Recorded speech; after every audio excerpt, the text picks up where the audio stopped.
কি হলো? আমি টিউশন গেলাম, ফিরতে একটু রাত হবে, কেমন?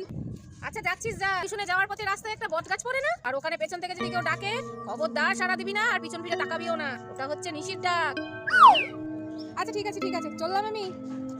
আচ্ছা ঠিক আছে যা। মা বোধহয় এই বটগাছটার কথাই বলছিল। কই আশেপাশে তো কাউকে দেখতে পারছি না। যাকে বাবা, আমার কি, আমি চলে যাই। এইখানে শোন, এই দাঁড়া দাঁড়া, একটু দাঁড়া, এই শোন। বোধহয় আমার নাম ধরে ডাকছে। আমি তাকাবো না, মা বলেছিল পিছন ফিরে তাকাবে না, রাম রাম রাম, আমি পালাই। আরে শোন, পালাস না, শোন। বাবা যাকে, আমি কোচিং সেন্টারে পৌঁছে গেছি, বাঁচা গেল বাবা। যাকে বইগুলো তাতে বের করি। এই মা, আমি তো ম্যাথ বইটাই আনিনি। বইটা পাবে কি করে? ওটা তো আমার কাছে। মা তুমি কোন থেকে বইটা পেছন পেছন নিয়ে ডেকেই যাচ্ছি। দাঁড়া দাঁড়া খেদি দাঁড়া, শুনতেই পাচ্ছিস না? এই খেদি দাঁড়া দাঁড়া। আরে তোর অঙ্ক বইটা দাঁড়া। মা তুমিই তো বললে পেছন থেকে কেউ ডাকলে ঘুরে তাকাতে না। আমি তো ভাবলাম ওটা নিশি ভূত। হ্যাঁ, নিজের মা নিশে ভূতকে এক করে গুলিয়ে ফেল।